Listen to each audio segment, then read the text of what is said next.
Teman-teman semua, hari ini aku work from home.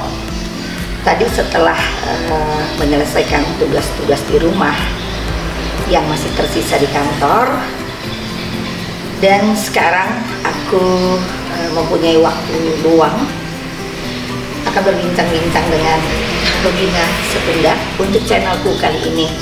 Ingin mengetahui bagaimanakah generasi muda di saat pandemi ini. Selamat siang Rubina Sekunda. Siang juga Ibu. Teman-teman, saya kalau melihat Rubina Sekunda ini, jadi kalau maunya tuh flashback belakang, seperti saya maksudnya. Dulu itu muda, potensial, kemudian mempunyai banyak ide, kemudian inspirasi, kemudian pengen melakukan apa saja untuk kepentingan bangsa dan negeri ini. Sedikit idealis. Apa benar? Ya, mirip. You are one of my favorite persons in this world. Tapi jangan GR ya. Nah, Ibu Rubina Sekunda ini selain guru, juga banyak sekali prestasi-prestasi yang telah diraih. Juga biasa MC kemana-mana. Iya. Kemudian juga kalau saya tidak salah bisa menari juga, ragawati juga. Kemudian juga pernah menjuarai berbagai event seperti Putri Pariwisata Daerah Gawai. Kemudian yang terakhir kalau saya tidak salah menjadi apa itu? Duta Rumah Belajar Provinsi. Duta Rumah Belajar Provinsi. Itu yang saya tahu. Tapi pasti banyak yang saya tidak tahu waktu kecil pernah meraih prestasi apa. Mungkin Ibu Rubina untuk kita memberikan support pada generasi muda di zaman pandemi ini bisa sedikit ceritakan. Ya, jadi ini ibunya saking semangat ya gitu, jadi banyak banget gitu. Nanti orang bingung nih sebenarnya saya ini siapa sih sebenarnya gitu kan. Kok banyak banget gitu. Nah sebenarnya biasa aja sih sebenarnya. Aku guru. Actually, latar belakang pendidikan aku itu aku guru ya Bu ya. Jadi aku guru bahasa Inggris dari tahun 2007 sampai sekarang aku masih jadi guru, cuman beda jenjang aja. Nah sebenarnya aku nggak ada sih yang putri atau darah itu nggak, cuman aku memang dari tahun 2008 sampai tahun ini Bu, jadi masih aktif mendampingi putri-putri itu. Jadi aura-aura putrinya ikut-ikutan juga gitu. Nah, salah satunya Linda Betsiba ya, kebanggaan kita Kalimantan Barat. Nah, itu juga salah satu putri yang aku dampingi, yang aku mentori gitu, bidang akademiknya. Berarti saya salah. Karena terlalu sering, karena penampilannya melebihi dari putri. Auranya jadi menempel juga. Jadi gitu, ya. teman-teman, jadi saya tahunya pernah jadi darah gaul. Ternyata duta belajar. Iya, duta rumah belajar. Nah, kenapa menjadi pendamping? Mungkin karena ahli bahasa Inggris, mempunyai wawasan yang luas dan seorang guru juga. Nah, kemudian berapa banyak gitu generasi-generasi muda yang pernah berprestasi yang pernah didampingi oleh Rubina Sekunda? Banyak ya, termasuk Sutrisman ya.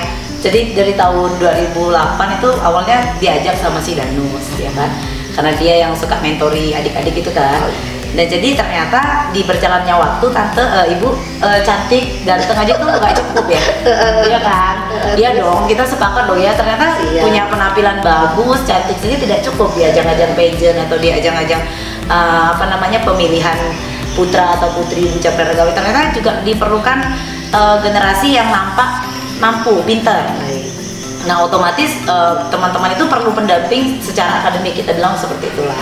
Nah jadi waktu itu teman-teman dari tim Bujang Darah Gawai, Bujang Darah Pariwisata itu minta tolong gitu, bisa nggak sih bantu gitu, cuman no budget gitu kan. So ini kerja ikhlas, kerja sosial. So saya bilang gini, kenapa sih orang kalau misalnya minta tolong saya selalu mikir takut membayar gitu ya, padahal kan basicnya saya guru ya.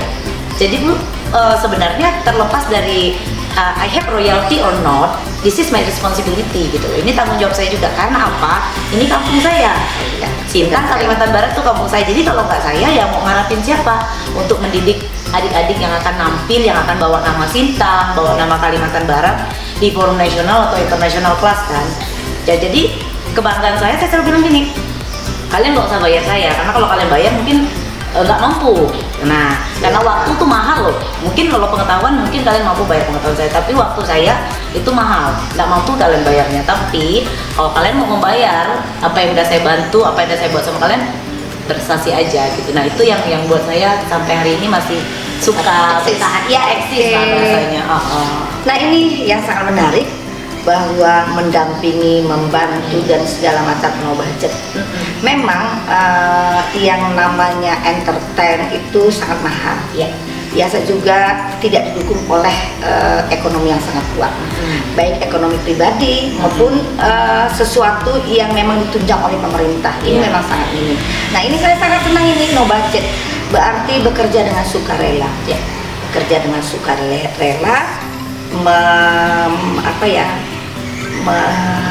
menyumbangkan diri, menyumbangkan tenaga tanpa pamrih. Ya, jadi teman-teman sangat luar biasa. Generasi masa depan yang sangat menjanjikan untuk kita. Ya.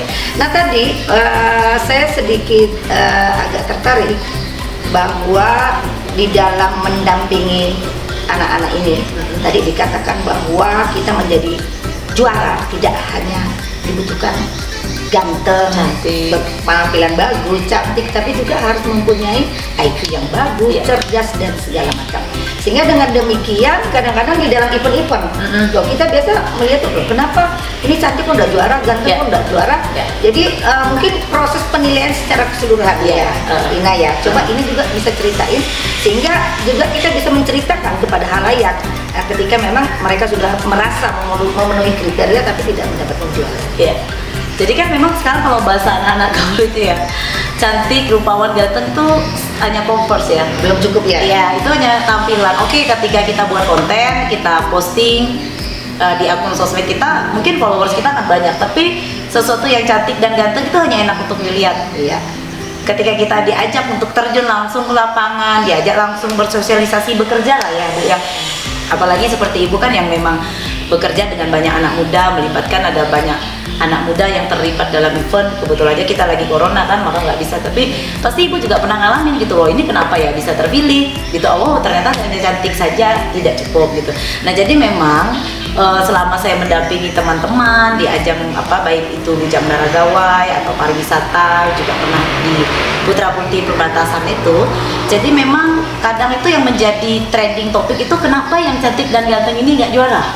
Kenapa yang juara yang modelnya seperti ini? Karena memang kita nggak bisa memuaskan semua ekspektasi orang ya kan. Tapi kan ketika ajang itu dibentuk, ada goals yang mau dicapai, bahwa nanti si pemenang ini benar-benar berdaya guna, benar-benar bermanfaat dan jadi icon kan. Oh ternyata Bujang Dara Gawai Dayak misalnya, oh ternyata orang Dayak itu selain ganteng, cantik, dia juga pintar. Nah sayang banget kalau nanti yang datang orang luar, misalnya contoh lah Dayak dari Sarawak misalnya yang datang, terus didampingi sama Bujang Dara Gawai kita. Ternyata Bujang Dara Gawai kita ini cuma cantik doang, dia nggak mampu nemenin orang itu datang buat minum kopi, dia nggak bisa cerita tentang adat budayanya, jadi what's for gitu kan. Nah jadi ya itu deh edukasinya, jadi bahwa cantik ganteng aja tidak cukup kalau nggak dibekali oleh brand beauty. Salah satunya juga kita perlu excited. Iya. Jadi kalau udah excited juga segala sesuatu tidak bisa kita raih. Iya betul banget. Nah kemudian kita juga bisa melihat dalam situasi sekarang ini generasi muda sedikit lesu dengan situasi yang memang kita tidak boleh keluar rumah. Kemudian apa-apa program juga dilarang. Kemudian kita juga melakukan aktivitas tidak boleh berkerumunan. Kemudian program-program apa yang bisa disarankan oleh Ina untuk generasi muda sekarang agar kita tetap bangkit di zaman, tetap produktif ya. Ya benar kan, corona kan udah happening tuh dari tahun lalu gitu ya. Dari Maret tahun 2020 sampai hari ini malah Sintang terutama makin parah gitu kan, dengan kejadian-kejadian yang beruntun terjadi.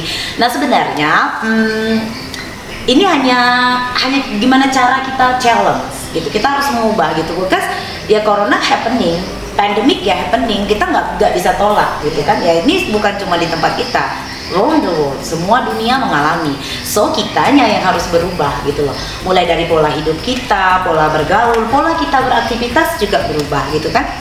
Nah jadi sekarang kita harus mengiringi Ibu.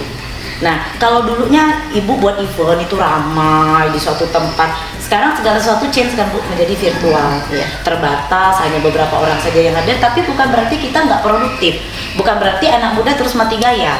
Ada banyak cara, contohnya ya melalui teknologi itu tadi, manfaatkan platform-platform sosial media seperti YouTube, Instagram, Twitter, Facebook. Nah, buatlah konten-konten positif yang mungkin juga bisa berdaya guna mendatangkan penghasilan. Iya kan, seperti yang Ibu lakukan. Yes, that's right. Jadi tepuk tangan dulu dong buat Ibu. Pengetahuan tidak mengenal usia. Iya. Dan salah satu kiat juga saya membuat YouTube dan konten ataupun membuat blog ini adalah memberi support kepada generasi muda. Contoh? Ya di usia saya aja saya masih mau berkarya. Gimana dong yang muda-muda? Nah, harapan saya seperti itu. Jadi teman-teman, tadi banyak sekali diceritakan oleh Ibu Ina. Ina aja manggilnya karena masih muda, bahwa kita pola pikir harus terbuka, open minded, kemudian cara-cara banyak sekali di dalam kita berkarya di zaman pandemi ini dalam rangka peningkatan ekonomi. Nah, kita juga mengetahui bahwa program pemerintah sekarang bahwa lebih meningkatkan kreativitas, jadi ekonomi kreatif yang sekarang ini diutamakan. Nah, oleh sebab itu mungkin ada saran-saran yang lebih gampang berkaitan dengan ekonomi kreatif yang bisa diterapkan oleh generasi muda saat ini. Pastilah ya, karena aku juga udah nerapin ya, jadi promosi juga dikit boleh lah ya. Nah, jadi di bulan Juli tahun lalu gitu kan, corona kan memang udah parah ya Bu ya waktu itu. Jadi ada banyak sekali kita harus diketuk nih hati nurani kita untuk membantu memberi, tapi kita terbatas. Saya kan cuma abdi negara biasa, tahu dong gaji abdi negara berapa ya kan, tapi hati nurani kita juga terpanggil gitu, ayo saya harus bantu orang, ini datang ini nggak jualan ini, kita mau beli mau apa gitu kan. Jadi saya berpikir kreatif, nggak bisa nih, saya harus punya sesuatu yang saya buat sehingga minimal saya nggak bisa kasih orang uang, saya nggak bisa kasih orang dana, tapi saya bisa mendatangkan uang bagi orang lain. So akhirnya saya buat branding, namanya Ina Kreatif Sinta. Fokus saya untuk menjawab keresahan yang tadi itu kan, bahwa gimana kita bisa membantu dan menolong teman-teman. Jadi di bulan 7 tahun lalu aku launching brandingnya aku, namanya Ina Kreatif Sintang. Jadi kenapa namanya Ina Kreatif Sintang?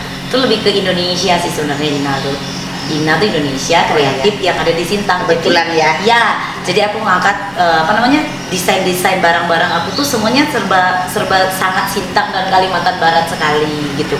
Mulai misalnya tenun gitu, terus corak insang, corak-corak Kalimantan dalam bentuk batik yang dibuat dalam produk-produk turunannya, misalnya tas, dompet, pakaian, nah gitu, perhiasan.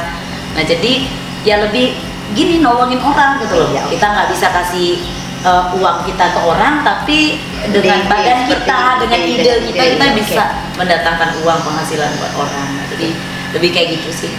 Jadi pas sekali ya. Jadi teman-teman, kita sudah mendengarkan banyak sekali kiat-kiat dari Rupina Sekunda, dan tentu saja teman-teman bisa melihat Ina Kreatif Sintang. Jadi bisa memesan seluruh barang-barang yang semuanya ada online, yang tentu saja senada dengan program pemerintah sekarang, yaitu meningkatkan ekonomi kreatif. Oke teman-teman semua, demikianlah channel aku pada hari ini, dan saya berharap generasi muda dapat bisa menjadi bintang pemandu bagi seluruh masyarakat Indonesia untuk terus berkarya, untuk terus berjuang, untuk terus bangkit dalam mengisi pembangunan di negeri kita tercinta ini. Sampai jumpa teman-teman. Oke.